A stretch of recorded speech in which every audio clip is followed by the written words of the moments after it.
introductions. Rutgers coming in with a record of 25-4, St. Joseph's 23-6, and now let's go down to Rutgers public address announcer Kathleen Canning with the starting lineups.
And we are just moments away from the opening tip-off of tonight's Atlanta 10 championship game between St. Joseph's and Rutgers. Back in a moment.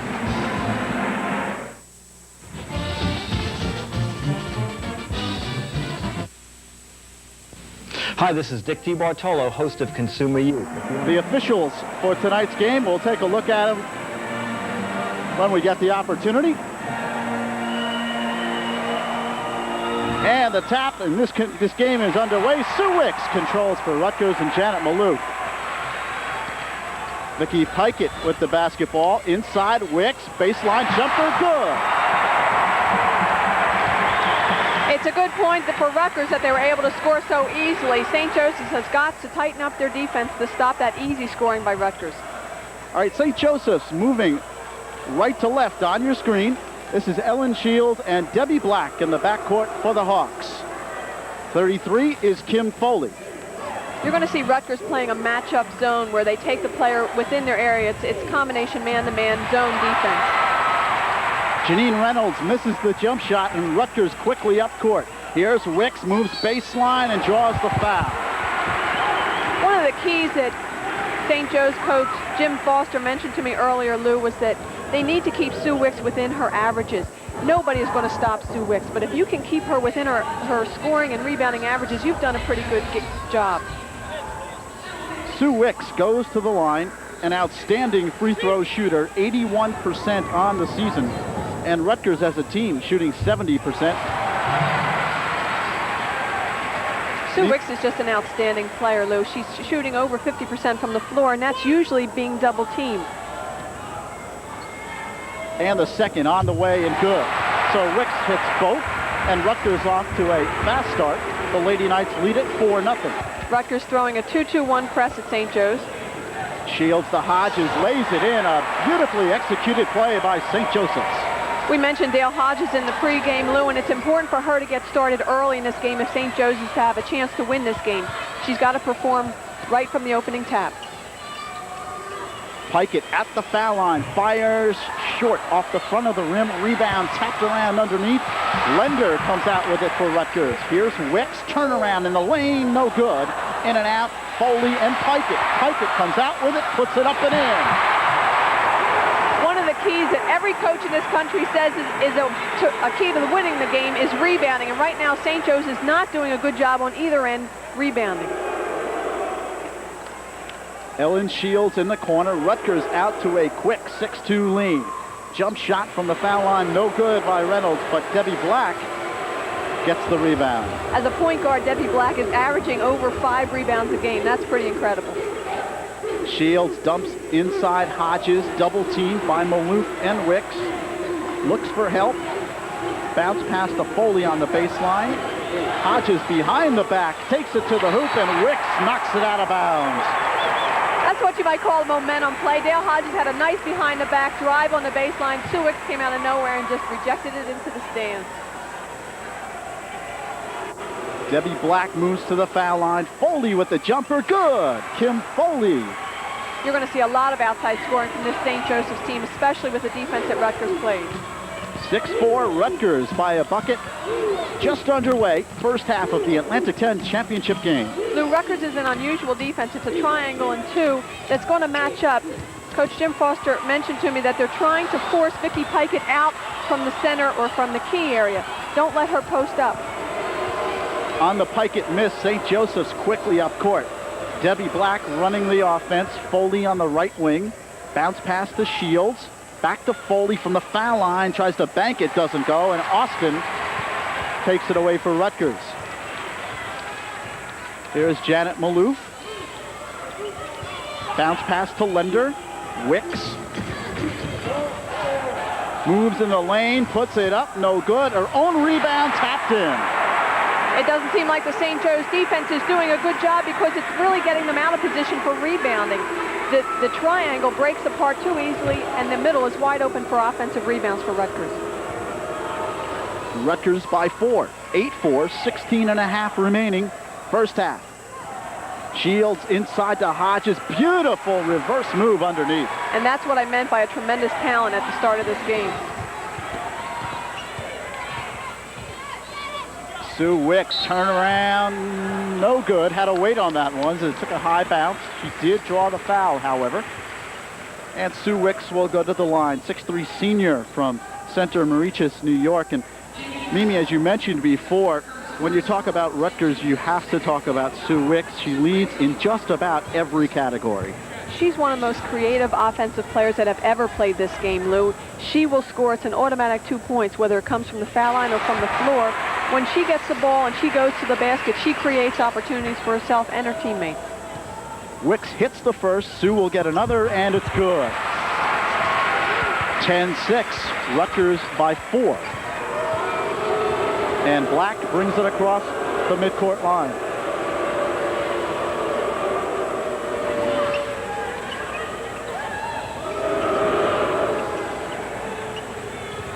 Rutgers again in a matchup zone defense.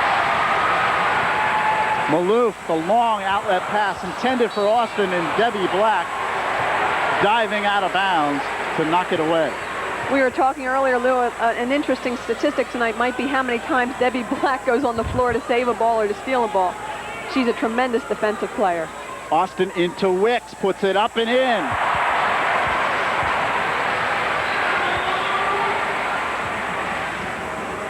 (12-6), Rutgers by 6. Just under 16 minutes remaining, first half. Black almost loses. Now finds Ellen Shields. Here's Foley at the foul line. Reynolds, no good. Lender the rebound. Missy Lender doing an outstanding job off the boards for Rutgers in the early going. Here's Maloof. Austin dribbling, puts it up, short. Rebound Hodges.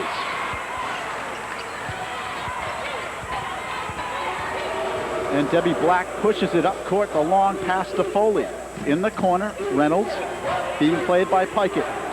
The first thing St. Joe's looks for is a mismatch, rather, a 2-on-1 situation. If they don't have that, then they like the perimeter passing and a reverse or skip pass across the key like that to open up an outside shot. Inside Hodges baseline, 2 seconds on the 30-second clock. Puts it up, no good. Rebound. Hodges is fouled underneath. Nice heads-up play by Dale Hodges to get that prayer off at all was a good heads-up play, and then to follow her own rebound. So many players, when they hear that shot clock go off, just immediately stop instead of continuing play. But Dale continuing was able to draw the foul on that. Mimi, there seems to be some controversy. Sue Wicks was pointing at the 30-second shot clock, and I believe she was saying that it should have went off. However, it appeared that Hodges got the shot off in time. I think she did get. I think what Sue is saying that she didn't get it off, and I believe that she did get it off in time, but the ball was in the air when the buzzer sounded. All right, we have a break in the action. Timeout. 14 minutes, 52 seconds remaining. First half, the score, Rutgers 12, St. Joseph's 6.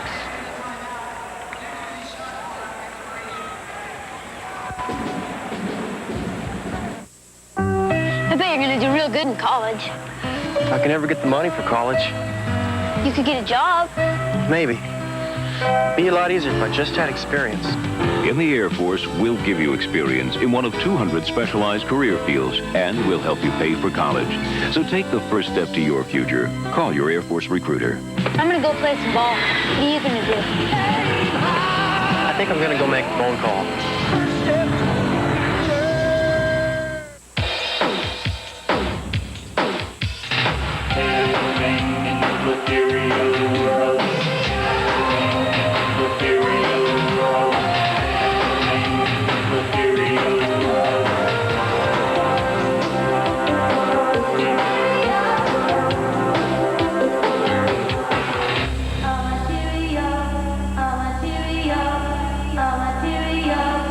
Please volunteer for the American Red Cross. Smoking can become a real burden, dragging you down, always getting in the way. And the longer you smoke, the heavier it gets. You know you should quit. Maybe you've even tried once or twice. But just when you think you're free, it's back again. The important thing is you can quit. Over 36 million smokers have. So keep trying. Get smoking off your back and out of your life for good.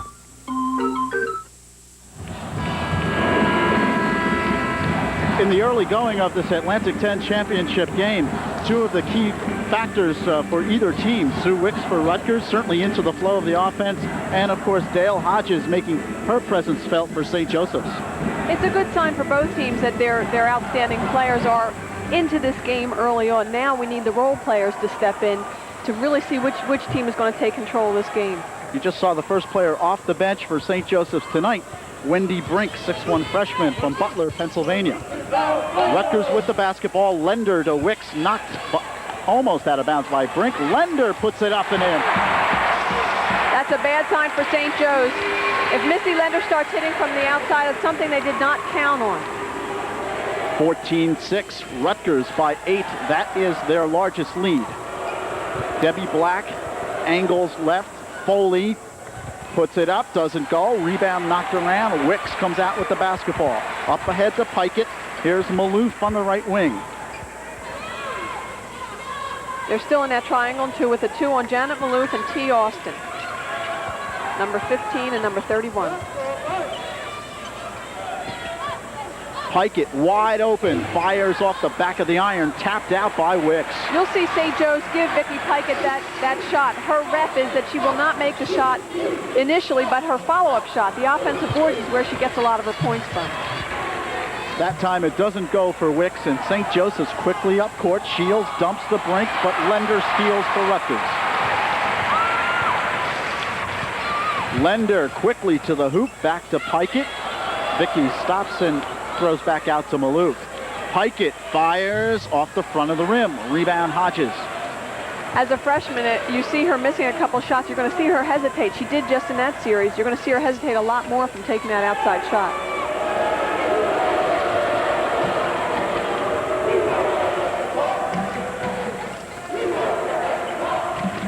One thing about this St. Joseph's team is they need a lot of room to be able to get their perimeter shot off. This Rutgers defense is not allowing that room. As a result, they're not able to get that off, and they're not getting the ball inside. That time, Ellen Shields did work free and got the 10-foot jumper. 14-8, Rutgers by 6. Just under 13 minutes remaining first half. Into Lender, turnaround, in and out. Rebound, Hodges.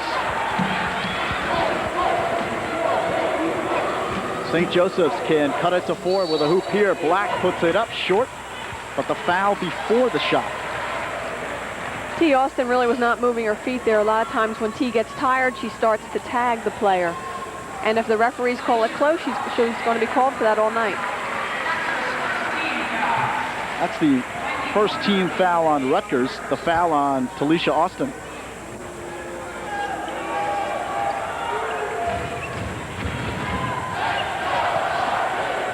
Foley inside Hodges, puts it on the floor, turnaround, banks it home. Tough shot by Dale Hodges. Great athletic move by Dale, and that's, again, a good sign that they're able to get the ball inside. You'll see Kim Foley for St. Joseph's supposed to be a forward, but she rarely goes beyond the elbow of the key. Rarely does she get her points inside. It's mostly from perimeter scoring. It's a 4-point game. St. Joseph's trailing Rutgers. Sue Wicks looking for the cutting Pikett, but it sails out of bounds. On the turnover, St. Joseph's will take over. And the Hawks looking to get within 2.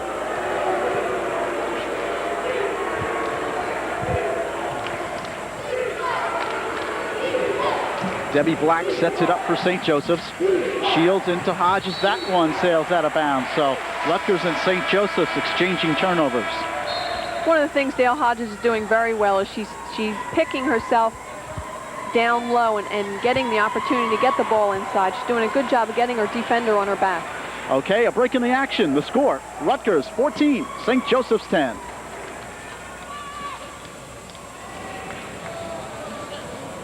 Have you thought about your future after graduation? Bobby didn't. He drove drunk on prom night. Now Bobby doesn't have a future anymore. And neither do his friends who were with him. Mothers Against Drunk Driving want you to have a future.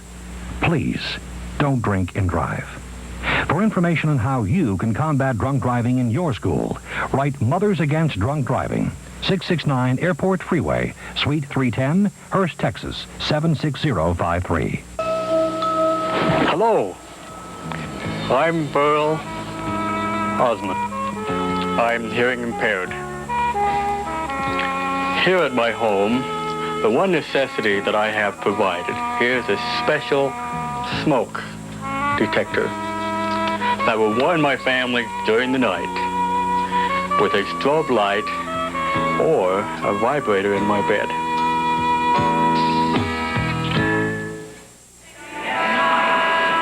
Rutgers got off to the good start, in fact, led by as many as 8 points, but St. Joseph's has whittled that lead down, and they're within 4. One of the things St. Joe's does very well is they keep their composure. They don't let a team like Rutgers, and with a home crowd like this, if Rutgers gets an 8-point lead, another team might crumble, but St. Joe's is very good at keeping their heads and keeping their composure.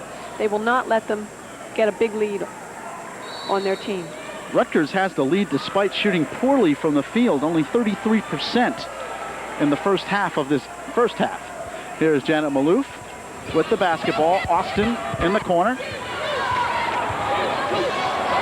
Austin wide open, puts it in. Now that's something they can't allow. The triangle 2 broke down there. Debbie Black is supposed to be guarding T. Austin 1-on-1, and she was picked off on the weak side. 16-10, Rutgers by 6. You'll notice Kim Foley is out by the elbow of the key, number 33. She is a forward. Shot put up by Brink. Hodges with the rebound, doesn't go. Wicks pulls it down for Rutgers. Hands to Maloof. Quickly up court, dumped ahead to Pikett. Bounce pass, Wicks, turnaround, short. Rebound to Foley. And Black looks for the break. Quickly up court. Put up, no good. Wicks rebound. Stephanie Hughes in the game now for St. Joseph's, number 24. And Steffi has taken over for Ellen Shields, guarding Janet Maloof one-on-one on this triangle and 2 defense. Wicks puts it up, doesn't go. Rebound underneath the St. Joseph's, and the Hawks doing a much better job off the boards now than they did earlier. Quickly up court is Black, who stops and puts it in. St. Joseph's is a quick hit team. What they try to do is look for an advantage player-wise, and Debbie Black realized she had it there and took a shot. This St. Joe's defense is doing a very nice job of bodying up to the player when they get the ball, so that when they're shooting, they have very little room to operate. You can see it there with Wendy Brink. Wicks, nice soft shot. When you give her that much room like they did there, they're normally in their face, but if you give Wicks any room at all, it's 2 points. Under 10 minutes remaining, first half, and Rutgers has a 6-point lead in the Atlantic 10 championship game. Debbie Black moves against T. Austin. Stephanie Hughes. And now Foley. Bounces it into Hodges. Turnaround, good. Dale Hodges. Rutgers quickly up court. Bounce pass to Wicks. Taken out of bounds by St. Joseph's. They may call a foul, and I believe it's on Kim Foley. Rutgers' transition game this year is much better than it's been in the past. They have a lot more athletes that are able to run on that transition. Sue Wicks in particular down the floor, and T. Austin is so quick with or without the ball. Lynn Ust into the game now for Rutgers, a 5'11 freshman from South Amboy, New Jersey. Bounce pass into Lender, turnaround, good.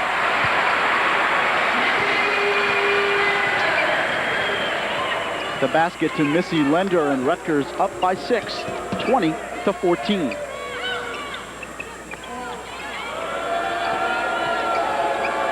St. Joe's has Wendy Brink in the inside now, which allows Kim Foley to play the perimeter where she likes. Wicks swats it away. Hodges with a bank shot. Dale Hodges is doing a great job on the offensive boards. I think she's gotten 6 points so far off of offensive rebounds. Austin to Ust. Lynn Ust fires off the front of the rim. Rebound to Brink. St. Joseph's can cut it to 2. Debbie Black in the corner to Hodges. Moves to the paint area outside Hughes. Jump shot good. Stephanie Hughes. This St. Joseph's team lives and dies by the perimeter shot. 20-18. Rutgers by 2. 8.5 remaining. Ust inside the Wicks. Turnaround and the foul on St. Joseph's. It'll be against Wendy Brink. That's the only way you can guard Sue Wicks inside like that. Once she gets the ball, you can only chest up to her. You cannot try and block her shot because you just won't. And another Rutgers substitution. Lynn Ust will go out, and Suzanne Cooper, a 5'9 sophomore from Laurel, Maryland, into the game for the Lady Knights. That's a good look at head coach Teresa Grentz. Maloof bounce pass into Lender, who puts it up. No. Rebound. No. Wicks and Black jump ball. It'll be St. Joseph's on the alternating possession. Debbie Black not real happy with that call. She felt she had that cleanly. So St. Joseph's can tie on this possession. Approaching the 8-minute mark in the first half. Black moves to the right, finds Brink at the foul line. Debbie Black behind the back. Bounce pass into Foley, and the foul before the shot is on Lender. St. Joe's does a very nice job of moving that ball around the perimeter until the middle opens up. And there's a timeout on the floor. 7 minutes, 55 seconds remaining. First half, the score, Rutgers 20, St. Joseph's 18. If you are a person who is mentally retarded and someone gives you a hard time, renting an apartment or doing your job or just walking down the street, try to understand. They may not know any better, and that's their disability. To learn more, call the ARC, the Association for Retarded Citizens. View the stars on GKR. You can view the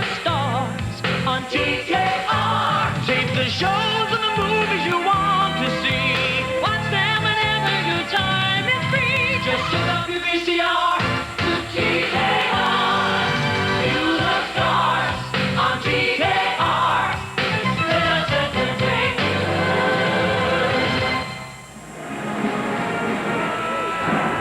There's a Rutgers Rooter, part of the big crowd here at Rutgers University for this Atlantic 10 championship game. We've seen quite a number of turnovers here in the first half. You can see that the St. Joseph's has had many of them.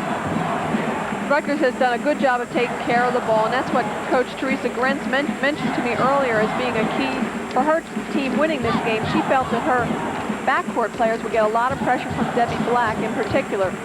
And they have, and they've taken good care of the ball regardless. St. Joseph's will throw in. They have an opportunity to tie. 20-18 your score. Debbie Black with the basketball. Here's Dale Hodges being played by Wicks. Puts it up. What a beautiful move by Hodges. Dale Hodges loves the baseline. You're going to see her go baseline more often than you'll see her turn into the middle. Janet Maloof. Here's Cooper. We are tied at 20. It certainly has taken the crowd out of this game. Wicks in and out.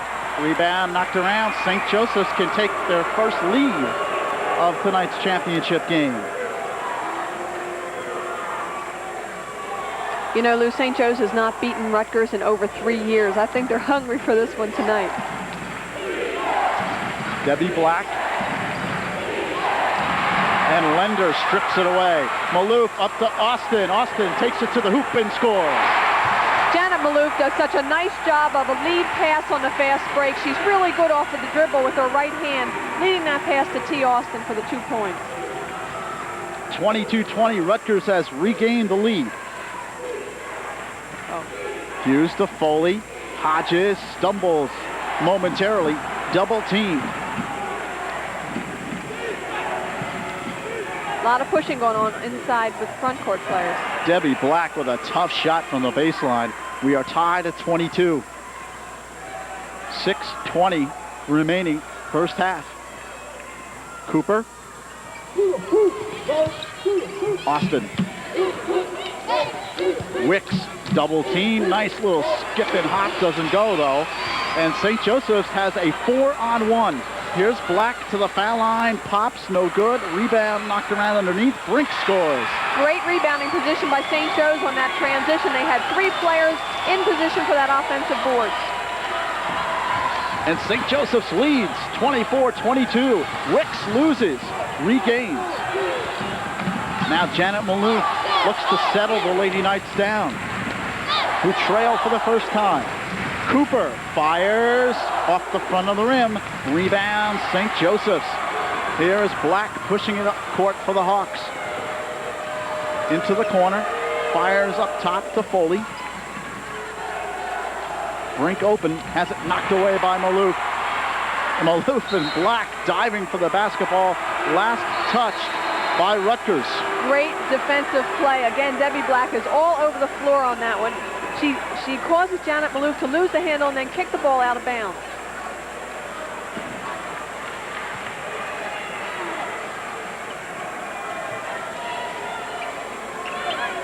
Kim Foley. Hodges. Foley puts it up. Good! St. Joseph's has its largest lead. The Hawks lead it 26-22. Pressure defense by St. Joe's. Notice Vicki Pikett is hesitating. She is not taking that outside shot when she has it because she missed a few earlier. Here's Maloof, moves to the paint area. Ust outside, doesn't go. Wicks puts it up, no good, but draws the foul. Sue Wicks is a little upset with herself for missing that easy chip shot underneath. And Sue Wicks struggling so far from the field tonight. Her counterpart for St. Joseph's, Hodges, shooting very well, 7 out of 9. And that's one of the things we mentioned early on as being a key. Dale Hodges, she started out slowly last night in the semifinal game against Temple, but came on strong in the second half. Tonight, as we mentioned, she needed to come out strong from the opening tip and stay strong throughout the game. Wicks hits the first. Sue will get another, second on the way and good. 26-24. St. Joseph's by a bucket. 4 minutes, 40 seconds remaining, first half.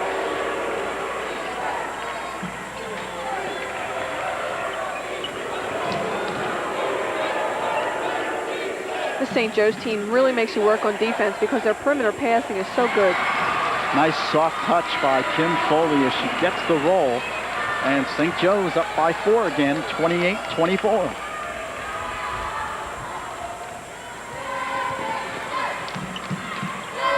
Wicks fakes the pass, puts up an acrobatic shot. That's all Sue needs to do is something a little acrobatic and it'll go in. The little chip shots, they're too easy. That was vintage Sue Wicks, folks.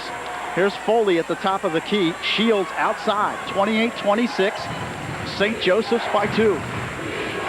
Debbie Black, bounce pass, Brink, turnaround baseline, no good as it rolls off the top of the rim. Here comes Rutgers. Wicks quickly up court, waits for help, and finds Janet Maloof. Maloof runs the show for the Lady Knights. Wendy Porter now into the game for Rutgers. Junior out of Tucson, Arizona. Wicks out to us, loses. Black, and a struggle underneath. Jump ball. It will be Rutgers on the alternating possession rule. And a timeout on the floor. 3 minutes, 25 seconds remaining. First half to score. St. Joseph's 28, Rutgers 26.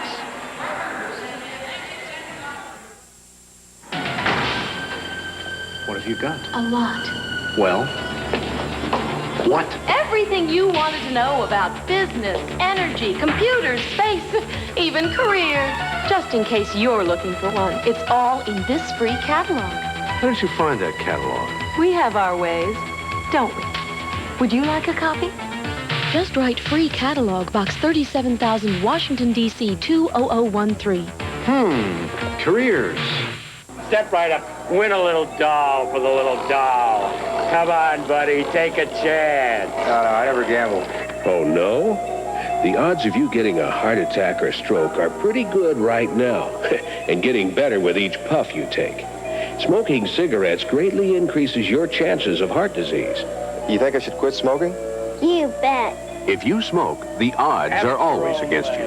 All right. Step right up. Take a chance. St. Joseph's leading Rutgers by 2 points in the Atlantic 10 Women's Championship game. And Rutgers struggling from the field. They haven't been shooting well, especially from the outside, Mimi. This turnaround started, Lou, I think when St. Joseph started doing a better job on the defensive boards. They weren't allowing Rutgers the second and third easy shot underneath. And as a result, Rutgers is hesitating now to take their first shot because they know they're not getting the rebound. Just saw Jim Foster, the head coach of St. Joseph's. He has to be pleased with the way his club has played so far in this first half. And Debbie Black, ever hustling, knocks the ball out of bounds. You mentioned Jim Foster, Lou. I can't say enough about him. He was a coach of the year 2 years ago, has done a tremendous job at St. Joseph's, really does it with a lot of no-name players. Has a great system there. Rutgers looks to tie. 3:15 remaining first half. Here's Lender. Sue Wicks from the foul line. Now puts it up off the rim. Pike it underneath. Scores! And, oh, they say traveling is the call. So that's a big call because not only did they get another offensive rebound, but they could have gotten to 2 points as well, and it would have been a turnaround for Rutgers. we'll take a look at the shooting percentage. And you can see St. Joe shooting well, and as we mentioned, Rutgers is not in this first half. St. Joe's again looks to go up by 4. Debbie Black running the St. Joseph's offense. Rutgers in a player-to-player defense.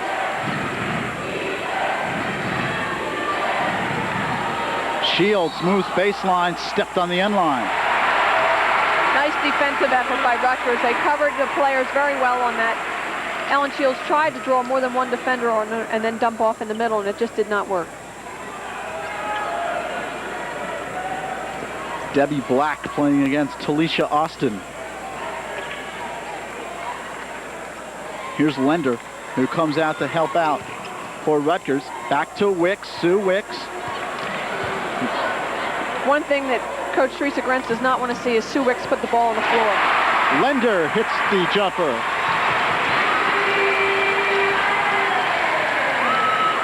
We're tied at 28, 2 minutes remaining, first half. An excellent championship game here from Rutgers. A lot of pushing going on underneath with Dale Hodges and Sue Wicks. Watch that matchup. Foley outside. Looks for help. Hands to Black. Goes baseline. Back out to Hodges. 2 seconds. And Maloof ties up Hodges. And it will be St. Joseph's possession. And there's a case where Rutgers did not benefit from that play because the 30-second shot clock was running out. Coach Teresa Grentz was looking for a shot clock ruling, but the referees determined that the jump ball occurred first. Tied at 28, St. Joseph's looks to take the lead. 1 minute, 35 seconds remaining first half.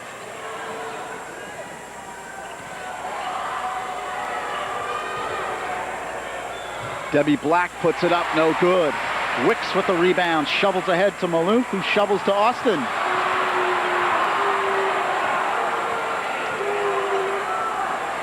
Here's Pikett, nice move in the lane, puts it up, no, offensive foul. Oh, another big call, 2 times in a row on Vicky Pikett. I'll tell you what, that's really going to make her skittish, Lou. She is hesitant now to take an outside shot, and now she has a charge on a drive, a beautiful drive to the basket. She's really going to be hesitant.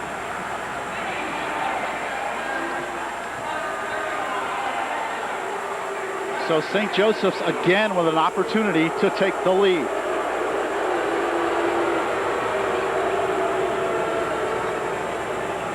Here's Debbie Black. Bounce pass to Brink. Inside, Wendy Brink with a nice move.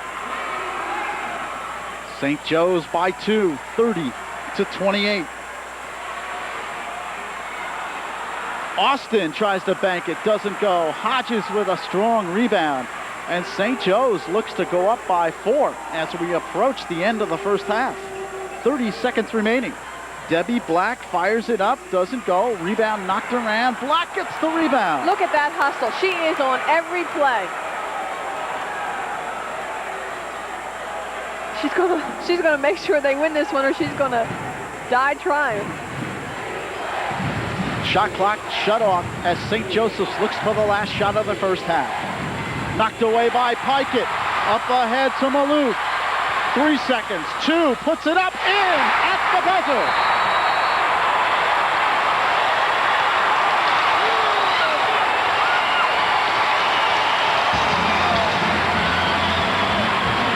Well, an exciting finish to an exciting first half. A very important finish for Rutgers. They did not have the momentum up to that point in the latter part of this first half. They needed that spark to go into the locker room to get themselves pumped up. All right, we are at halftime, and we're right where we started before the opening tip-off. All tied up. Your score at halftime in the Atlantic 10 Conference Women's Championship game. Rutgers 30, St. Joseph's 30. Off we go! Off we go! Plan on entering the north tack through the valley here. We'll go to the CP, contact Nell 73. And 2, we'll be going to IP 804. Once we reach there, plan on the first attack being a wedge attack. We'll use the guns on the runway up here. 3, I'd like to have you bring your element in 30 seconds later with guns off. Aim high! The U.S. Air Force! Red, what I'd like you to do is bring your guys up here to 802. The United States Air Force offers opportunities for education and training. Training that will put you at the leading edge of today's technology. Find out how you can become part of today's Air Force. See your Air Force recruiter today. Aim high in the Air Force! The U.S. Air Force! I always wanted to be like my father, you know, order me a dry martini. My mother, she drinks a lot, and it got me addicted. If I take one drink, I'm going to take another and another because I can't control myself, and I'll die. Alcohol is a drug, and you can get hooked on it. And the younger you start, the more damage you can do. I'm cool in my way, not by drinking. Now I can see going to college. Say no, and say yes to your life. Dr. Everett Anderson is a professor of anatomy at Harvard Medical School. and a March of Dimes grantee. I studied the development of life before birth, where so many mistakes can happen. What can we do to prevent these mistakes that result in birth defects? Dr. Anderson voices the deep concern of the March of Dimes. In its fight against birth defects, this kind of basic research is top priority. Support the March of Dimes. Of the year, and we're going to run them down right now. The all-conference teams, the first team, Pam Balog from Temple University, Debbie Black, who you're seeing tonight in action for St. Joseph's, outstanding point guard for the Hawks. Tracy Early of George Washington, a 5'11 junior from Rockville, Maryland, at a forward slot. Dale Hodges, who you're also seeing tonight in action for St. Joseph's, 6'1 sophomore from Trenton. Susie McConnell, the All-American point guard for Penn State, 5'3 senior from Pittsburgh. And, of course, All-American Sue Wicks from Rutgers, 6'3 senior. The second team, another Rutgers player, Talisha Austin, 5'9 junior guard out of Paterson, New Jersey. Bethany Collins out of Penn State, 6'3 senior center. Kim Foley out of St. Joseph's, 6'1 junior forward. Gloria Murphy from George Washington, and the Colonials had a very successful season, 5'9 senior forward. And Kathy Radilla from Duquesne, 6 foot junior forward. The all-freshman team, Ronnie Hergenroder out of St. Bonaventure, 5'8 freshman from Mechanicsburg, Pennsylvania. Keyburn McCusker from Massachusetts, 6'2 freshman from Pittsfield, Mass. Vicki Pikett from Rutgers, 6 foot freshman. Stephanie Thomas out of Penn State, and Lynn Ust, also from Rutgers, so 2 Rutgers players on the all-freshman team. Player of the year, Sue Wicks of Rutgers. The freshman of the year, Vicki Pikett of Rutgers. And the coaches of the year, Teresa Grant of Rutgers and Linda Makowski of George Washington. There's your all-conference and all-freshman teams, the player and freshman of the year and coaches of the year as well. All right, we're going to take a short timeout.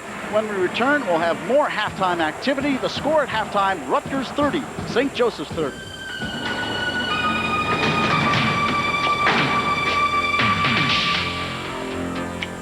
What have you got? A lot.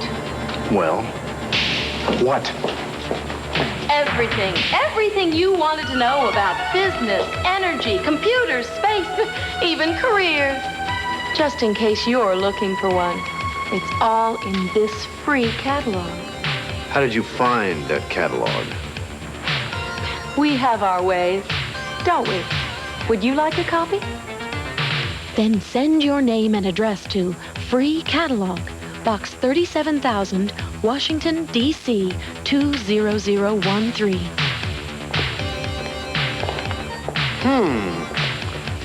Business, energy, careers. Maybe I could be a...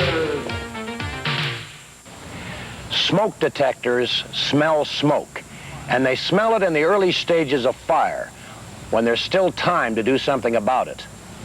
Like save a life, or put out the fire, or call the firefighters. Or just get the hell out of there, pilgrim. I've got smoke detectors for myself and for the people I love. How about you? A message from the New Jersey Department of Community Affairs, Bureau of Fire Safety. Double your business. Advertise on Channel 6. Our new teleclassifieds can deliver your message to over 100,000 homes in central New Jersey. With a little imagination and some high-tech computer assistance, we can create unique and effective ads that can work for you. In words and pictures, your business will speak for itself. If computer advertising is the way of the future, then the future is here on Channel 6. Let us design an ad for you. Call 356-1013. We're at halftime of the Atlantic 10 Women's Conference Basketball Championship. Rutgers and St. Joseph's all tied up at 30. Rutgers, the #1 seed in the tournament, coming in with a record of 25-4. Only one loss in the conference this year, that coming to Penn State on the road, the last regular season game of the year. And St. Joseph's at 23-6. Only 2 losses in the conference this year. Both of those losses coming against Rutgers. One down in Philadelphia and one here at Rutgers. And St. Joseph's and Rutgers, 2 fine schools involved in this championship. And here's a look at Rutgers University. Again, here's a look at Rutgers University.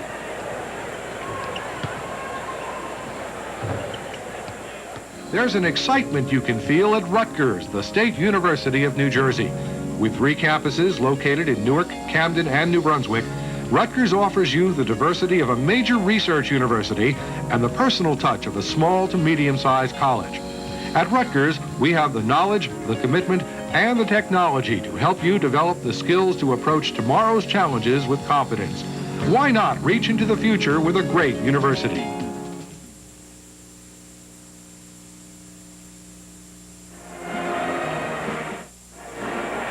Once again, our halftime score, Rutgers 30 and St. Joseph's 30. And Rutgers coming back at the very end of the half there to tie it up on that sensational shot by Janet Maloof.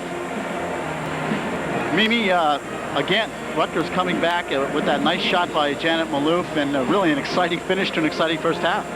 Even though the first half score is tied, though, I think I'd have to give the edge to St. Joe's because they really maintained momentum throughout that half. We'll see what happens with that in the second half. All right, and we'll return with the beginning of the second half in just a few moments. The score, Rutgers 30, St. Joseph's 30. My name is Lou Brogno. I'm joined by Mimi Griffin. We're at halftime of the Atlantic 10 Women's Basketball Championship. St. Joseph's and Rutgers all tied up at 30. Mimi, as I'm looking at the individual statistics sheet, which was handed to us at halftime, 2 things jump out at me. Number 1 was the fact that Dale Hodges contributed 12 points for St. Joseph. She played very well. She certainly did, and she needs to. And again, she has to have a good second half. Also on the stats, you saw that Sue Wicks got her points. She has 16 points, but Lou, St. Joe's is making Rutgers play their game. They're doing a good job. They've taken T. Austin out of the game by playing that triangle 2, and Vicki Pikett is hesitating on every shot. She had 21 points in the semifinals. She's only had 2 in this first half. That's a big statistic. Rutgers with the basketball. They're moving right to left on your screen in the forecourt. Here is Vicki Pikett. Takes it to the hoop and scores. A strong move by the freshman, Vicki Pikett. And a good sign there. She scored on that drive. That's exactly what she needs to get her off on the right foot in this second half.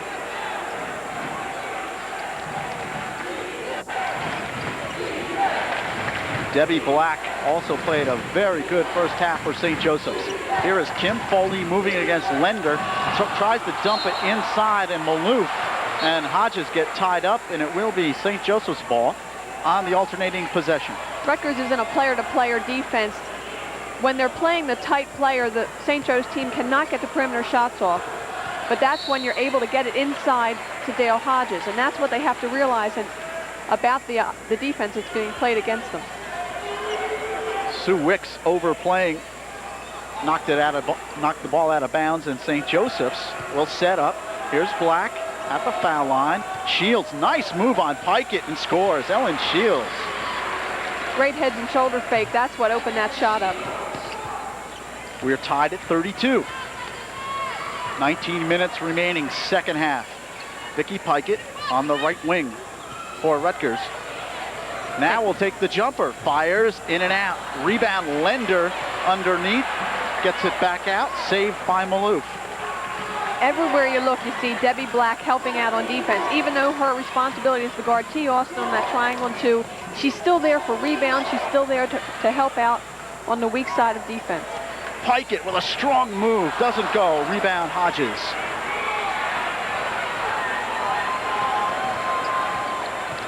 Debbie Black moving against Austin. Foley wide open on the right wing. Shot no good. Rebound, Maloof. Up ahead to Pikett. And hands to Maloof.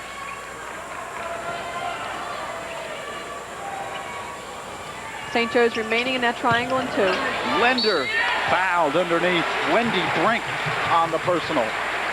One of the things this triangle 2 is forcing Rutgers to do, their perimeter players, their backcourt players are out of the offense. They make one entry pass, and then that's it. They don't get the ball back. As a result, your front court players have to either work with one another or do what they are doing, and that's put up a shot right away. That's not what Rutgers needs. They need to work the ball around a little bit more in order to get that triangle to open up and to break down the way they were in the beginning of the first half.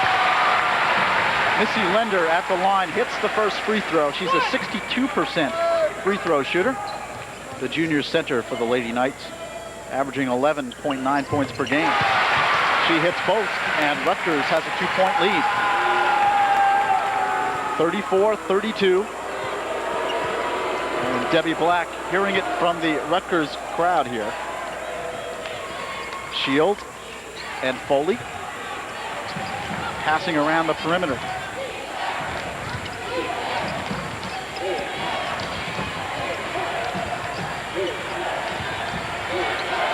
Hodges, baseline jumper, no good. Rebound, Linder. And Debbie Black with the foul, reaching in. Not a smart foul. They need Debbie Black in the game. She cannot afford to pick up cheap fouls like that. One of the things St. Joe's is doing is they're conceding the offensive boards. They're not approaching the offensive rebounding end of the thing at all. They're mainly concentrating on the defensive boards. Pikett to Linder. St. Joseph's just about daring Vicky Pikett to shoot from outside. Black almost takes it away, and Hodges does. Here comes Hodges on the breakaway. Takes it to the hoop and scores. Tied at 34. 17 minutes remaining, second half. Wicks outside. Looks for Austin, almost passed it to Teresa Grant standing in front of the Rutgers bench. This defense forces the front court players to play out of the paint. Wicks cannot get it to go as it rolls off the rim, and St. Joseph's can take the lead once again.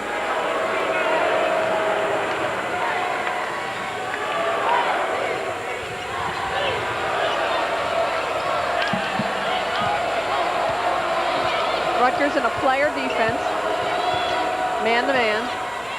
Shields outside. Cross-court Foley being played by Pikett. Foley forces her way in and scores off the glass. That's the first time we've seen Kim Foley score from the inside or on a drive like that. Mostly her shots have been from the perimeter facing the basket. Linder moves baseline and scores. The way you attack that triangle is to go at the seams, the way Missy Linder just did with that drive to the basket. Tied at 36. Under the 16-minute mark here in the second half.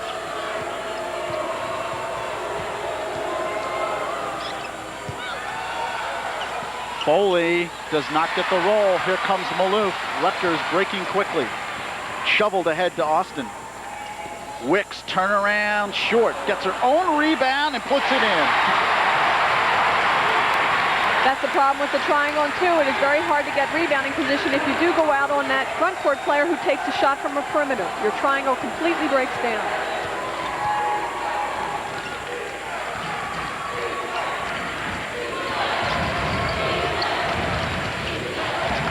Shields, nice head fake, passes back to Hodges. Into Foley, puts it up, no good, rebound Wicks. Rutgers leads by 2, and the Lady Knights look to go up by 4 on this possession. Austin. Good pressure by Debbie Black. What that allows them to do is make Rutgers use a lot of time on the shot clock, so that by the time they've gotten their offense started right now, they're working with only 15 seconds. Linder directing traffic. Maloof dumps into Pikett, puts it up. Wicks follows, doesn't go. Rebound, puts it up, in. No basket. The foul before the shot. Rutgers really hitting the boards. But not doing a good job putting the ball back up. Timeout on the floor. 14 minutes, 36 seconds remaining. Second half. The score, Rutgers 38, St. Joseph's 36.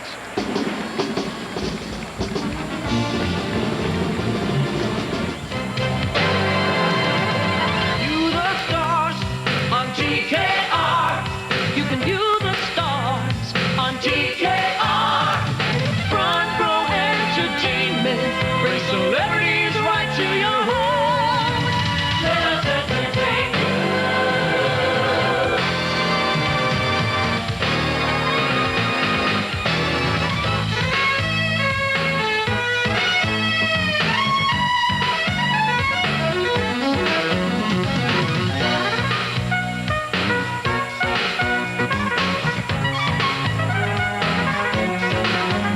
Tape the shows and the movies you want to see. Watch them whenever your time is free. Just set up your VCR. TKR.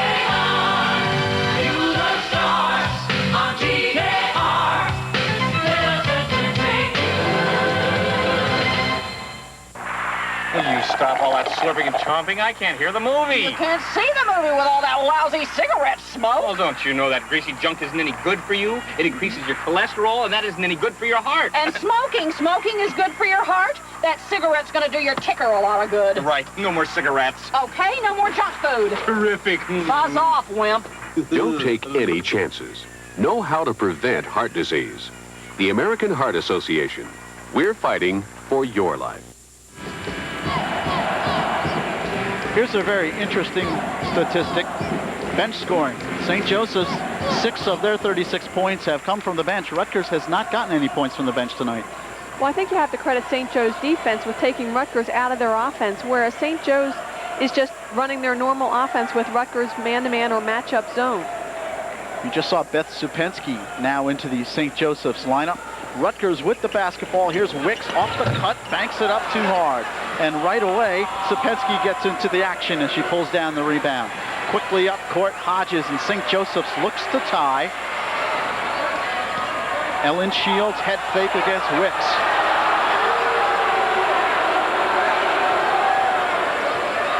Black, Supensky. Shields at the top of the key, into Foley. Great pin. Doesn't go. She didn't convert on the shot, but Kim Foley had a great pin inside to allow that pass to get in. Wicks with that great outlet pass up to Austin. And Austin with the basketball. Here's Pikett, baseline, strong move to the hoop.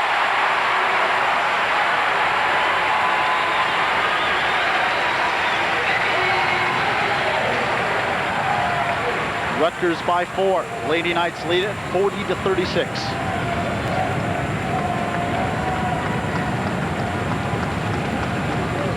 All of a sudden, the crowd's got back into this game, Lou.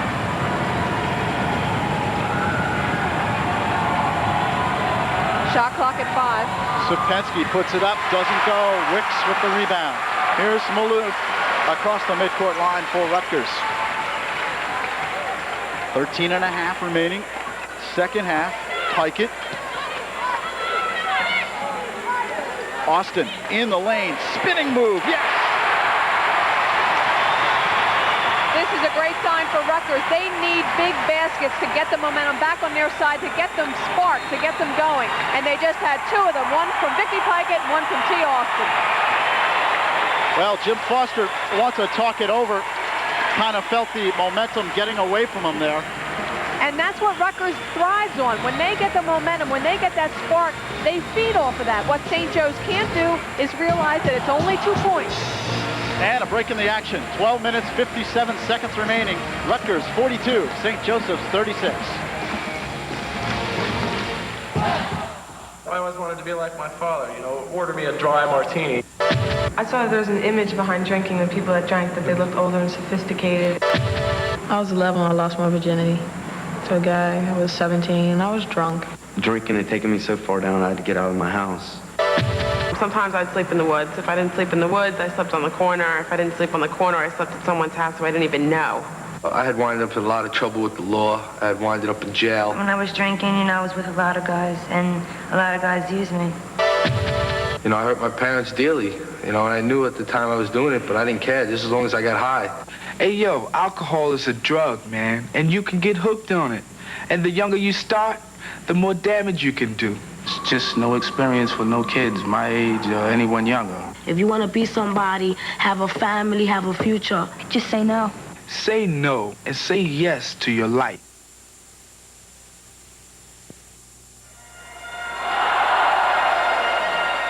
You talk about momentum.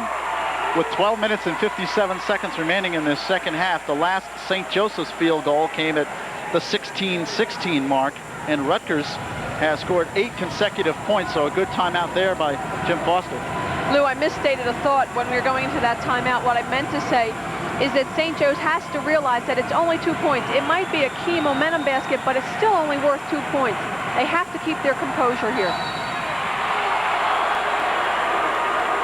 The foul is on Lender, reaching in against Foley. Rutgers has opened up a 6-point lead. They've led by as many as 8 in the first half. Shields, here's Black, baseline jumper, good. Debbie Black. Big basket for them. They need to stay within 4 points. 4 to 6 points. They cannot let Rutgers run up an 8, 10, 12-point lead. Rutgers by 4. Here's Wicks at the foul line. Pikett wide open, puts a fake on Hodges, and the blocking foul is on Dale Hodges. In their first 2 meetings this season, the game was much closer than the final score indicates. It was an even game for about 17 minutes of the game, and then the last 3 minutes is when Rutgers pulled away. Coach Jim Foster believes he has to keep it even. Same thing, has to keep it even for 37 minutes. In the last 3 minutes, they've got to keep their composure and not let Rutgers gain any momentum and keep it close, and he believes they can win it if it's close at the end. Vicky Pikett at the foul line, a 63% free throw shooter. And she's just a freshman, the Atlantic 10 freshman of the year. She is going to be a good one for Rutgers. She's struggling a little bit tonight simply because her shot won't fall for her, but she's playing good defense. And she hits the second. So she hits 1 of 2. And Rutgers leads by 5, 43-38.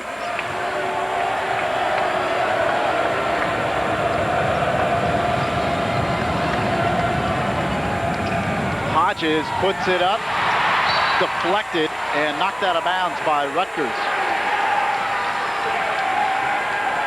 Might have been Wicks or Lender. They were both there. St. Joe's will throw in.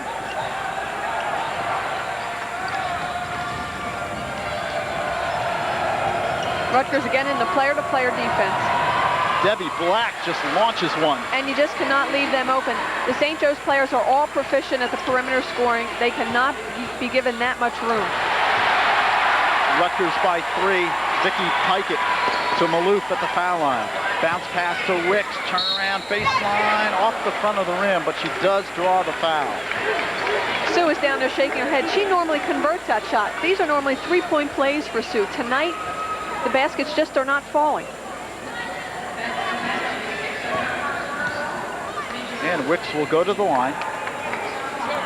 Rutgers perfect from the free throw line tonight, 8 out of 8. That's because Sue has been on the line most of all, and she's a tremendous foul shooter. We just jinxed her, Lou. And she missed the first. Second on the way, good. She hits 1 of 2. Rutgers by 4, 44-40.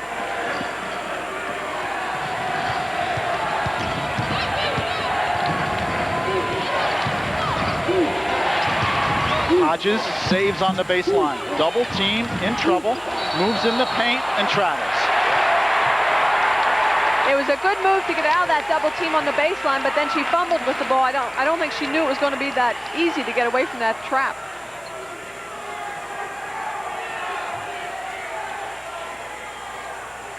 Here's Maloof, brings it across the midcourt line.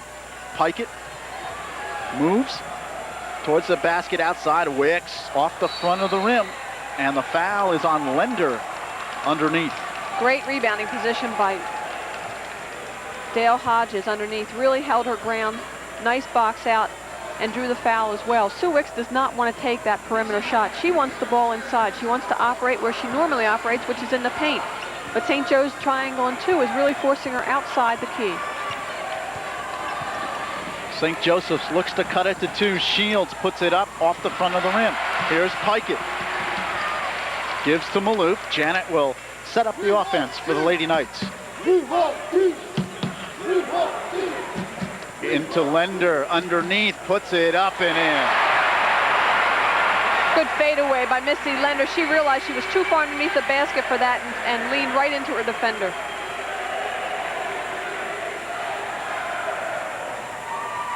Six-point Rutgers lead, 10.5 remaining, second half.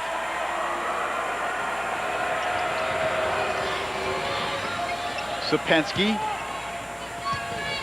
Foley. Knocked away. Austin intercepts. Here's Maloof. Another St. Joseph's turnover. Here's Maloof outside. Austin. Pikett. Head fake. Puts it up off the glass. Vicky Pikett is so much better off the dribble, off the move with her shot than she is with a set shot. And there was evidence of it right there. And Rutgers matches its largest lead. Foley outside, good. Big basket, big basket. They've got to keep this game close. 48-42, it's a 6-point game.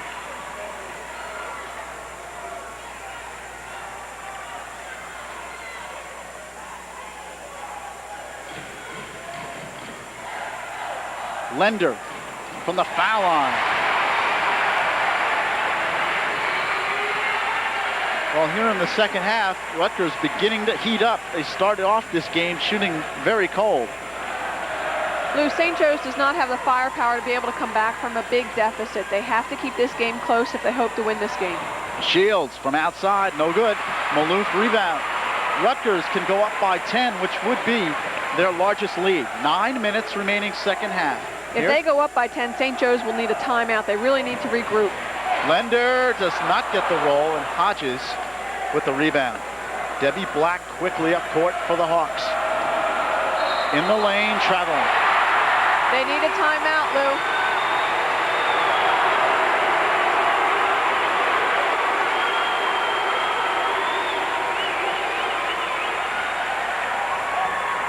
Stephanie Hughes into the game for St. Joseph's. And Rutgers with the basketball again can go up by 10.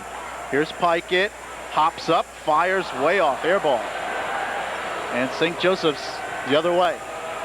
Black, left wing, Hodges, moves on Pikett.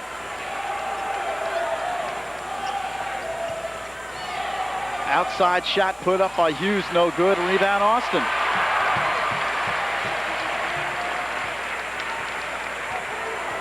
(50-42), Rutgers by 8 in the Atlantic 10 championship game.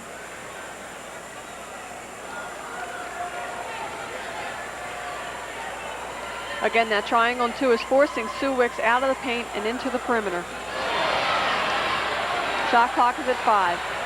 Wicks puts it up and does not get the roll, and it goes out of bounds.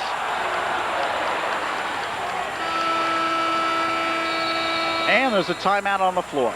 7 minutes, 51 seconds remaining, second half. The score, Rutgers 50, St. Joseph's 42.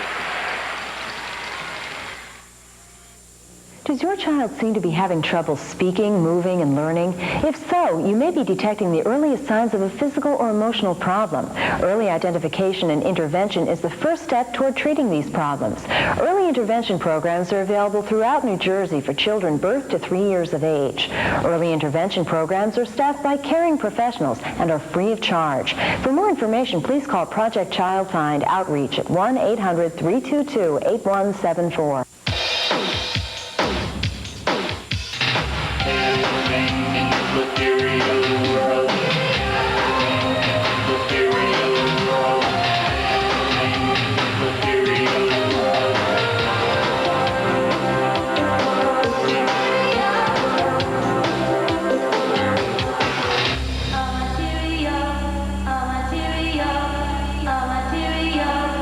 Please volunteer for the American Red Cross. The crowd here at Rutgers fired up. Something we didn't mention earlier, and we should mention, is the fact that Rutgers has the nation's longest home winning streak, 46 consecutive games. Therefore, it's very difficult for St. Joseph's in this game, especially now trailing by 8 points. That streak is not hard to understand, Lou. When you look at the crowd here, I don't know what the official stat is, but it seems to me that there has to be over 6,000, close to 7,000 fans, and they're very much into the game, as you can tell by the volume of the noise they generate. One of the nice things that I noticed, especially in the semifinal game against Penn State, when Rutgers was down, the crowd did not get out of the game. They did not check out. They stayed with it, and they kept the team up by their cheering and their noise.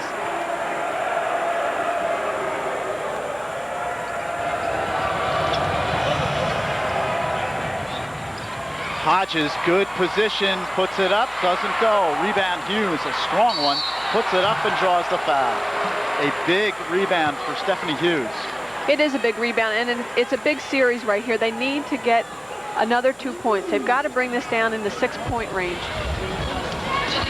Hughes, the 5'10 senior out of Philadelphia, will step up to the line, and Stephanie, a 67% free throw shooter.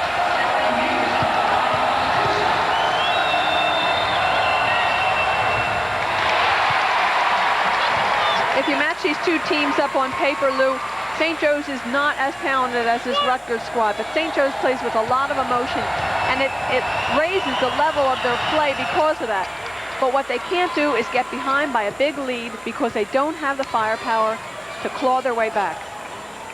7-point Rutgers lead, 50-43, 7:20 remaining. Bounce pass, Wicks, turn around, rattles it in.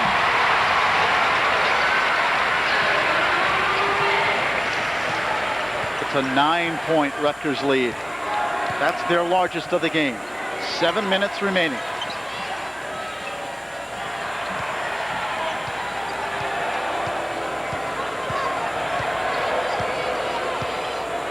Debbie Black moving against Austin. Here's Foley in the paint, puts it up and gets the roll.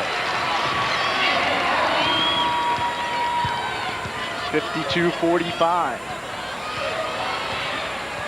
Maloof to Pikett. Hodges intercepts. Rutgers turns it over.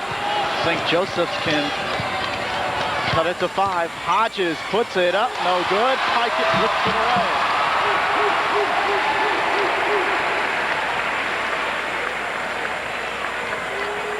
Vicky Pikett wisely held it up. They don't want to get into a running game with St. Joe's. Missy Lender underneath. Again, it's a 9-point Rutgers lead.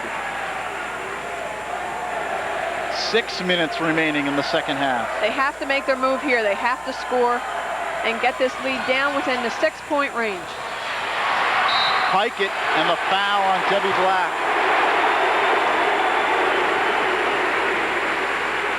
Big foul, Lou. That was a big foul on Debbie Black. Again, not a smart foul either. If she's going to gamble for the ball, do it at another opportunity.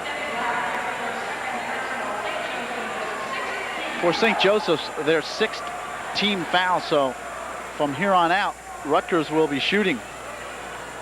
Rutgers with only 3 team fouls in the second half. Vicky Pikett, Janet Maloof. They are inviting Vicky Pikett to take that perimeter shot. They're not even within 6 feet of her. Maloof to Wicks. Sue Wicks puts it up and gets the roll. Sue Wicks is scoring too easily. The Rutgers team is scoring too easily. The last few possessions, they've just gotten easy baskets. The defense has got to tighten up and perhaps prevent the passes to these players. Rutgers with its largest lead. Lady Knights by 11, 56-45. Here's Debbie Black. Shields. This Rutgers defense has really picked up in the last 5 minutes.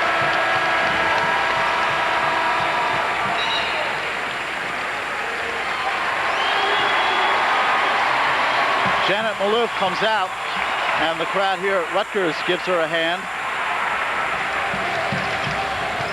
Suzanne Cooper into the game for Rutgers. Lender intercepts for the Lady Knights.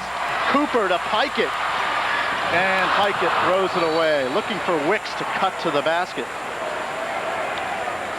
It's the kind of situation where Vicky Pikett should have taken that ball right to the basket herself. It was a one-on-one situation at the very least.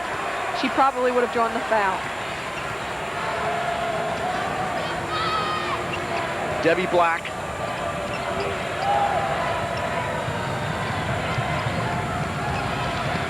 You know, I talk about St. Joe's not having the firepower to come back from a big deficit, but Rutgers also has to be careful not to give it away. Pikett with a strong rebound. They had a substantial lead last night against Penn State and allowed Penn State to get back into the game. They cannot do that tonight with St. Joe's. Wicks, no good. And Hodges pulls it down. St. Joseph's needs a basket badly.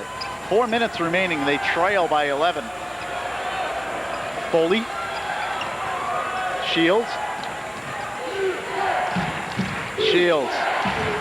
Hodges underneath. Bounce pass. Foley saved it beautifully. Brink draws the foul. Wendy Brink draws the foul. And Lender really took a shot. No, they say the foul is on St. Joseph's.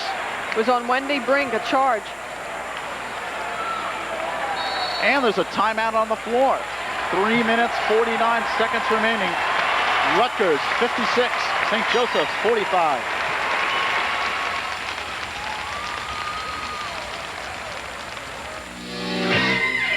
Off we go! Off we go! Plan on entering the North Tack through the valley here. We'll go to the CP, contact Nell 73. The United States Air Force offers opportunities for education and training. Training that will put you at the leading edge of today's technology. Find out how you can become part of today's Air Force. See your Air Force recruiter today. Some babies develop quickly, others a little more slowly. Slow development may suggest a learning disability or mental retardation, yet with early detection, the effects of these conditions can be lessened or even overcome. The Association for Retarded Citizens publishes a free checklist that can help you gauge your child's development. For your copy, call the ARC. We can help you tell if your child's ahead or a little behind.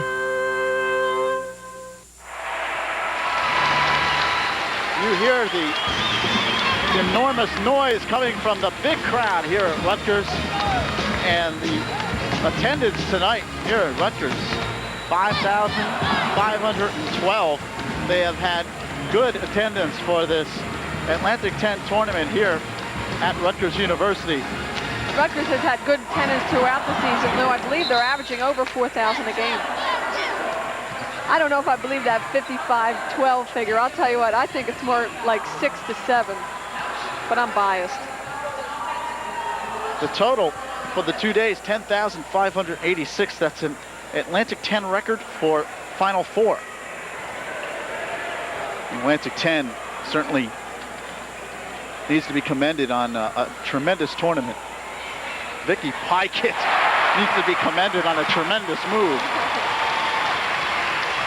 Starting to get hot and to get comfortable now offensively, which is a bad sign for St. Joe's. She's a very talented player and will really come into her own once she has more experience.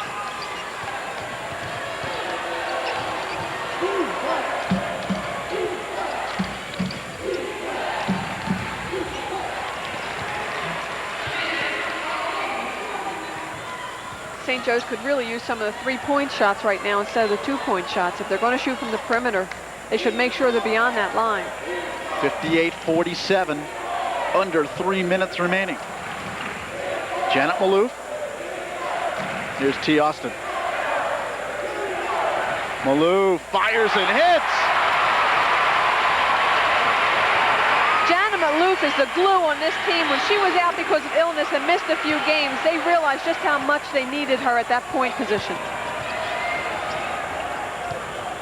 Hodges, the turnaround is short. Rebound knocked around. Here comes Pykett. Rutgers with a 3-on-2. Up ahead to Wicks. Back out. Lender saves. And Teresa Grantz, Rutgers head coach, says slow it down. Exactly. They need to use the clock. It's in their favor. They have a 13-point lead right now. There's no reason to force any shot. Here's Austin outside jumper. Good! And that's what happens when you take your time and you take the shot you want. You're comfortable and it goes in.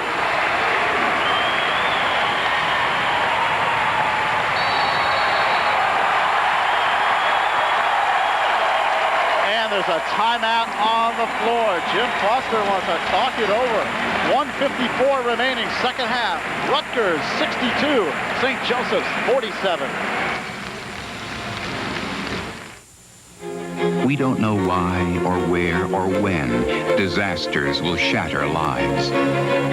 We do know why we're there, to put the pieces together. To reaffirm life.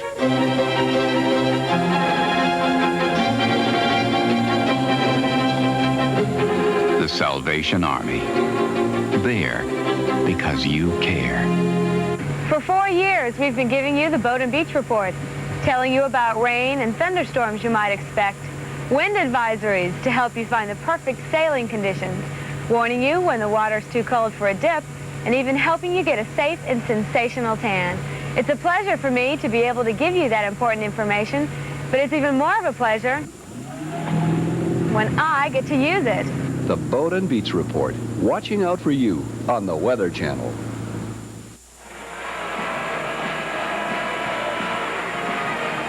The crowd here at Rutgers obviously fired up, and well, they should be, as the Lady Knights have outscored St. Joseph's in the last 4 minutes by the count of 10-2. This crowd is definitely smelling victory. Lou, I think the turnaround came on the drive by Vicki Pikett on the baseline with 14 minutes to go. That really sparked Rutgers, and back-to-back baskets by Pikett and then T. Austin really helped Rutgers get the momentum back on their side. I also have to credit this Rutgers defense. They really picked themselves up in the last 10 minutes. Shields from outside, yes, Ellen Shields. It's a 13-point game, 62-49. Here's Austin. Black takes a swipe at it. Austin still with the basketball. Maloof on the wing, has it knocked away.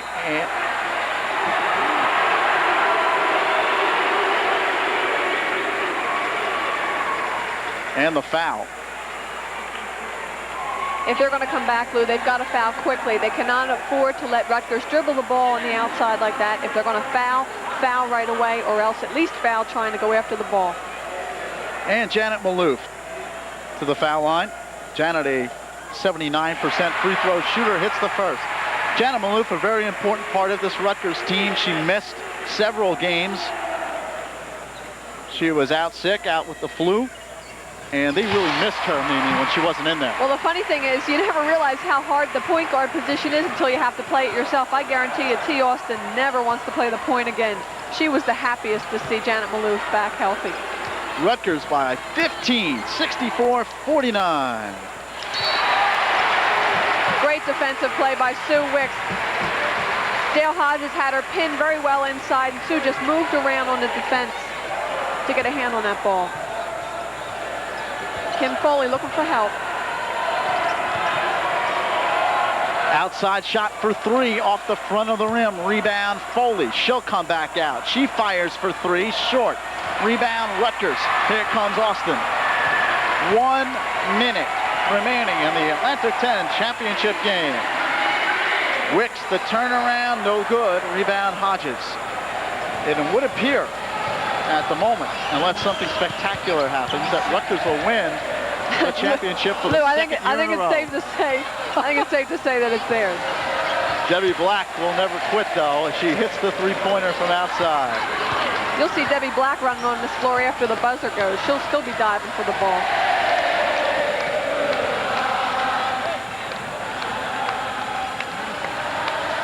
Well, if they don't want to foul them, it's definitely over. 64-52, Pikett dumps to Lender, puts it up, no good. Rebound Hodges.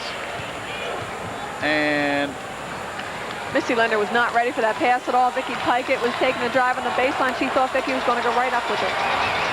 There was a foul on the play. So loud here with the crowd, you couldn't hear the official's whistle. Wendy Porter coming in now for Rutgers. Teresa Grentz is going to give the starters a chance to get the standing ovation that they deserve, and here it is. Austin comes out, Pikett, and now Wicks. And you can see the crowd in unison on its feet here at Rutgers. They love their Lady Knights in Piscataway.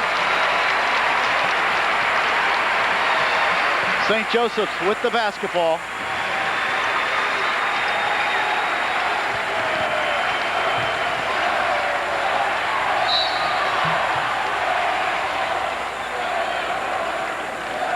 Nine seconds on the clock.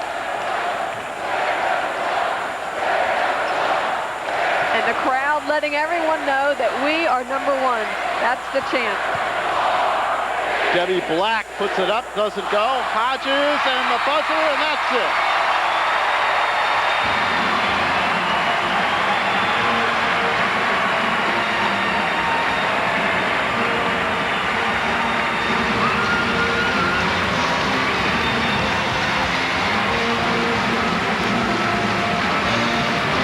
At Rutgers as the Lady Knights get an automatic NCAA bid by defeating St. Joseph's in the Atlantic 10 Conference Basketball Championship.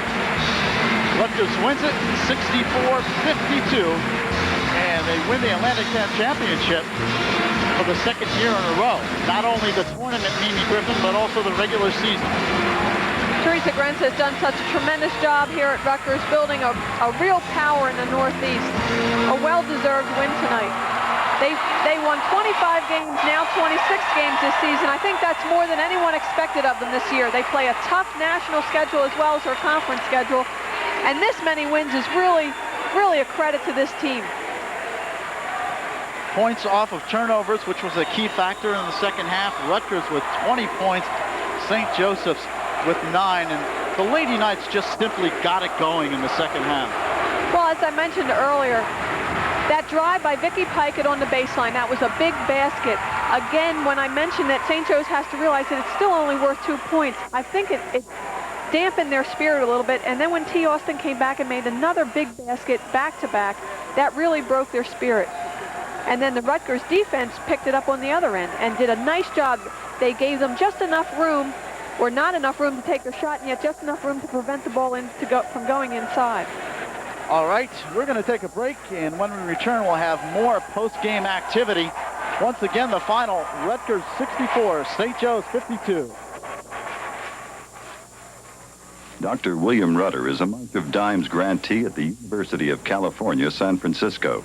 He is looking for regulator genes that instruct other genes to produce insulin. When he finds them, he will transplant them into cells from diabetic patients in order to make these cells produce insulin. Dr. Rudder may very well have a novel approach to curing diabetes. Research is an A1 priority in the March of Dimes fight against birth defects. Support the March of Dimes. This is a cigarette.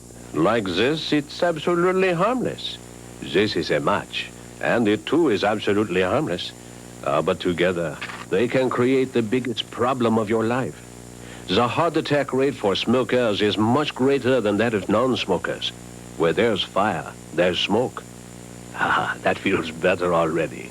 Save your breath and your heart. Don't smoke. The American Heart Association. We're fighting for your life.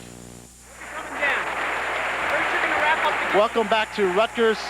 The post-game ceremony is going on at midcourt. Atlantic 10 Commissioner Ron Berdovich presenting the second place trophies and plaques to St. Joseph's. And of course, the presentation still yet to be made for Rutgers. And really the story in the game, again, Sue Wicks, you know, she gets her points quietly, but she gets them.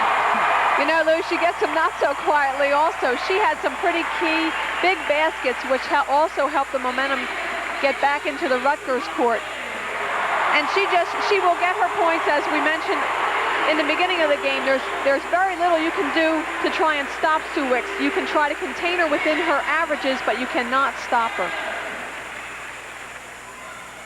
So Rutgers' record runs to 26-4.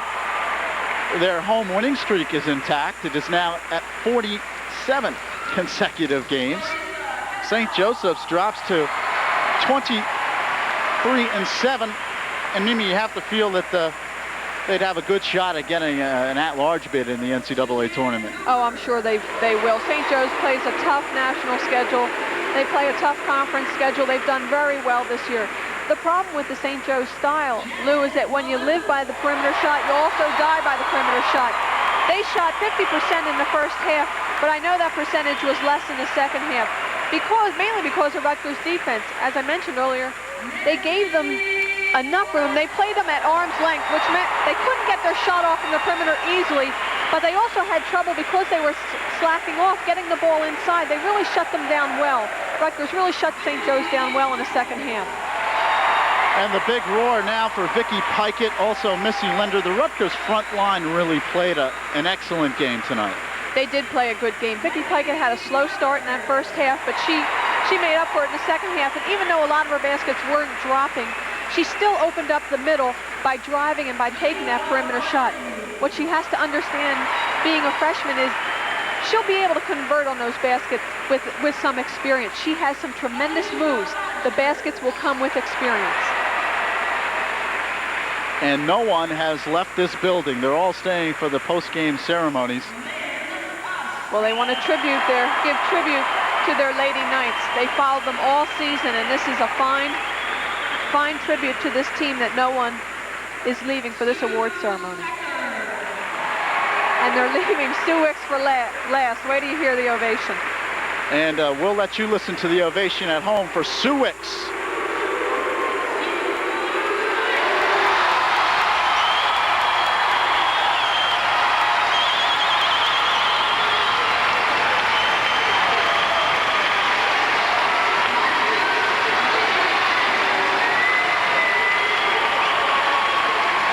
Once again, Sue Wicks is the Atlantic 10 most valuable player. And Wicks, the great All-American. We're going to take a short break and return with more post-game ceremonies. Stay with us. Once again, Rutgers has won the Atlantic 10 championship. Have you thought about your future after graduation? Bobby didn't. He drove drunk on prom night. Now Bobby doesn't have a future anymore. And neither do his friends who were with him. Mothers Against Drunk Driving want you to have a future. Please, don't drink and drive. For information on how you can combat drunk driving in your school, write Mothers Against Drunk Driving, 669 Airport Freeway, Suite 310, Hurst, Texas, 76053. Hello, I'm Burl Osmond. I'm hearing impaired. Here at my home, the one necessity that I have provided is a special smoke detector that will warn my family during the night with a strobe light or a vibrator in my bed.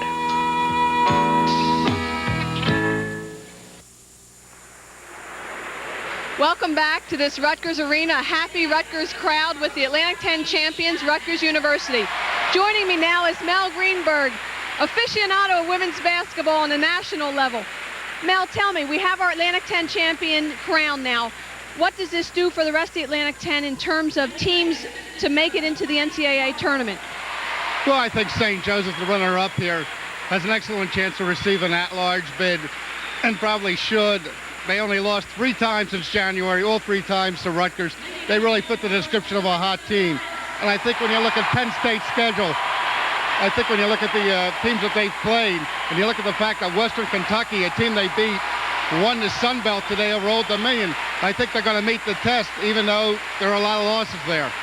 I know that Coach Renee Portland from Penn State was very upset last night, feeling that she might not get a bid, but you do think that Penn State will be in the tournament? I think they're on the bubble, but I think if you're going to take an Old Dominion that has a comparable schedule, comparable performance, and certainly if you take a UCLA, that Penn State should be part of that group. I know that strength of schedule is a big factor in terms of what teams do make it into the NCAA tournament. How does the Atlantic 10 stack up nationally with their out-of-conference schedules? Well, of course, the NCAA has their own system, but when we do our preseason projections, we kind of look at things, and usually Atlantic 10 is in the top 5, top 6 in the country. In terms of selecting the teams, can you give me an idea of how that selection process goes? What do they look at specifically? Well, of course, we have 18 teams that are going to come in as winners of conferences, as at-large teams, and then they're going to pick 22. And it's the same situation as the men. If, in fact, you get some wrong winners, as we had when St. John's upset Syracuse in the Big East, and when Fairfield beat LaSalle in the Metro Atlantic, it shrinks the field. But I think they'll look at that strength of schedule. They'll look at who beat who and the teams they're considering. I think actually a lot of things are falling into place right now. In terms of top 8 seeds, I'm going to put you on the spot right now, and why don't you give us an idea who you feel might be the top 8 seeds? Well, I think the top 4 are obvious to everybody, and it'll be a major surprise if it's not in no particular order. Texas, Auburn, Tennessee, and Iowa. And then, of course, Louisiana Tech looks like they'll be in that second tier and probably plays with Texas. And then I think it's a close call. You're looking at Virginia, and Maryland certainly became a factor, beating Virginia in the ACC. Ohio State finishing runner-up to Iowa and having some good wins is going to be considered. And it'll be a question of how they want to handle Long Beach out there on the West Coast, since Long Beach is hosting. They could be a 2 and part of the 8, or they can make them a 3 if they think it'll work. Mel, are you suggesting then that Rutgers has no shot at a top 8 seed? I think they're going to be squeezed out. I think they'll talk about it. But again, Rutgers comes in the East as a 3. It's the same situation. If there are 2, if there are 3, it's the same ball game you're going to see in the semifinal. What do you think then? Where do you think Rutgers, St. Joe's, and Penn State, if they do get in the tournament, where do you think they'll be sent? Well, I think Rutgers is going to stay in the East. From what everybody tells me, they're buying 5 airlines and charging $60 a piece, and they can fly right down to Norfolk, which is an easy trip. It's an easy drive, too. Much easier than Fayetteville, which cost a lot more last year for the Eastern Regional. St. Joe could be in the East, could be in the Mid-East. It depends on who's up top, and what they try to find is what they call a geographical set to try and save a little travel money.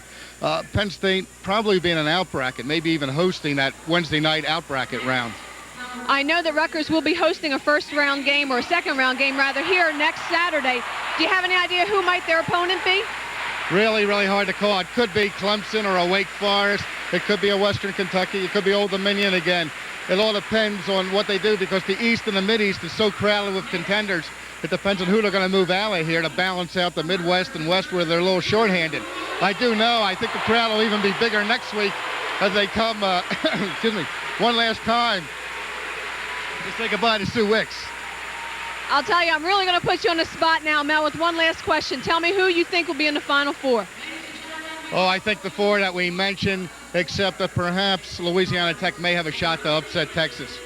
But I wouldn't be surprised if some of those other 3 lose along the way. I think the great thing we've seen this year is just a tremendous balance out there. And I think we got like 10 or 12 teams that can win the whole thing. Mel, thank you very much for talking with us. I know the Atlantic 10 will be well represented, and I'll see you in Tacoma. We'll be back right after this break.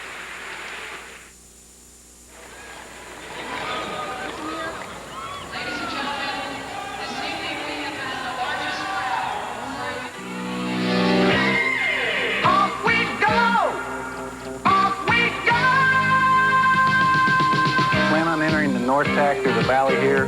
We'll go to the CP, contact Nell 73. And 2, we'll be going to IP 804. Once we reach there, plan on the first attack being a wedge attack. We'll use the guns on the runway up here. 3, I'd like to have you bring your element in 30 seconds later with guns off. Aim high, the U.S. Air Force. Red, what I'd like you to do is bring your guys up here to 802. The United States Air Force offers opportunities for education and training. Training that will put you at the leading edge of today's technology. Find out how you can become part of today's Air Force. See your Air Force recruiter today. Aim high in the Air Force, the U.S. Air Force. I always wanted to be like my father, you know, order me a dry martini. My mother, she drinks a lot, and it got me addicted. I take one drink, I'm gonna take another and another because I can't control myself, and I'll die. Alcohol is a drug, and you can get hooked on it. And the younger you start, the more damage you can do. I'm cool in my way, not by drinking. Now I can see going to college. Say no, and say yes to your life. Dr. Everett Anderson is a professor of anatomy at Harvard Medical School and a March of Dimes grantee. I studied development of life before birth, where so many mistakes can happen. What can we do to prevent these mistakes that result in birth defects? Dr. Anderson voices the deep concern of the March of Dimes. In its fight against birth defects, this kind of basic research is top priority. Support the March of Dimes.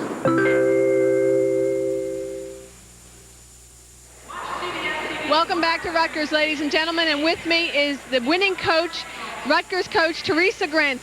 Teresa, congratulations. Did the game go as you had expected? Well, Mame, I really was waiting to see what Jim, how he wanted to dictate tempo. And when we decided in this game, whatever he decided, we were going to go opposite. I thought that in the first half, they did a great job of destroying our flow offensively. We came out, we were on target, there was a lot of fluidity to the offense, and then all of a sudden, we went cold. I thought that Dale Hodges in that first half, especially the opening part of the first half, played very, very well. We switched the defenses, and the assignment went to Sue Wicks. And if anybody ever has risen to the occasion, it was Susan Joy Wicks. And I can't tell you, because I'm always on her about her defense, but she just really did a tremendous job. What we did was we started to slough off a little bit. with assignments from Vicki Pikett as well. And they were able to contain Dale a little bit in there. And then in the second half, I thought we did a much better job running offense, being set, knowing what we wanted to do. We missed some chippies, but I said to them, don't worry about it. We're running our offense. We're in the flow. We'll be all right. And that's, I think, was the big difference. And, of course, the defense of Sue Wicks and her teammates in that second half was great. The momentum of this game was a very funny thing. Even when things were going in St. Joe's favor, you never really got the feeling that they were in control of the game.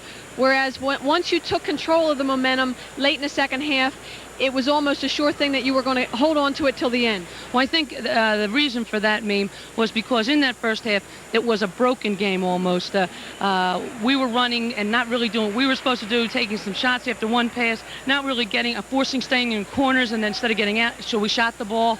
I thought Dale Hodges was doing a great job inside, just playing Hoover vacuum cleaner, sweeping everything. And we talked about that, and we had to get a body on her to get her out of there because she was really hurting us. So I thought in the second half, we did a much, much better job of that. The St. Joe's triangle and 2 defense really did a lot to take you out of your offensive game in the first half. And especially Vicki Pikett, they were inviting her to take the outside shot. She was not hitting it, and she got hesitant. Did you say anything to her at halftime? Well, what happened was they were definitely letting her shoot. We were in a special offense for the triangle, which works very, very well, but we weren't running it. We were just all over the place. And then when I brought in Sue Cooper and Lynn Us, they were struggling as well. When I really wanted them to be able to shoot the ball, they were having a tough time handling the ball, whatever, just one of those nights. So we went back into the locker room at halftime, made the adjustments, and I think that that was the big difference. One of the things that the triangle and 2 also did was it forced your front court players out of the paint, and they had to operate a little bit further from the basket. Well, I thought that we did a good job with that, and I thought that we moved particularly well in the second half, and I was very pleased with the way they played and how they handled it. The basket made by Vicki Pikett on a drive on the baseline with about 14 minutes to go in the second half, I feel really opened things up for you. Well, you know, I'm over there yelling at Vicki to clear out and go through on the other side, and here she decides, and this is a typical freshman, she saw daylight, took the baseline, squared up beautifully, and laid it in there, and that was the difference. And I really, it was at that point, and again, they made some key plays. They did it on the defensive end of the floor, and I think that was the real thing. T. Austin was uncharacteristically quiet, especially in the first half. Was that because of the triangle and 2? Well, again, I don't think we were getting where we needed to be. My guards did not shoot the ball an awful lot in the first half, but I thought Talicia's defense was tenacious and exactly what we needed. And, you know, we were able, I think, to shut down a lot of St. Joe's outside shooting, which I'll take and go from there. And I just think that they did what they had to do tonight to win the ball game. And I think that's what you want to be doing in March at this time of the year. All right, you have another Atlantic 10 tournament under your belt. Now we go into the NCAA, the big tournament as it's called. What do you think your chances are? Well, I mean, we'll just play it as they come. You know, everybody's going to be yelling and complaining about these seedings tomorrow. I'm not going to worry about it. I'm really not. In fact, tomorrow I think if the weather stays nice, my golf force and I, we're going to go take a couple, just go out and play a couple holes and then go see what happens, and we'll go from there. Teresa, thank you very much. Congratulations once again, and hopefully I'll see you at the East Regional. Thank you. We'll be right back after this break.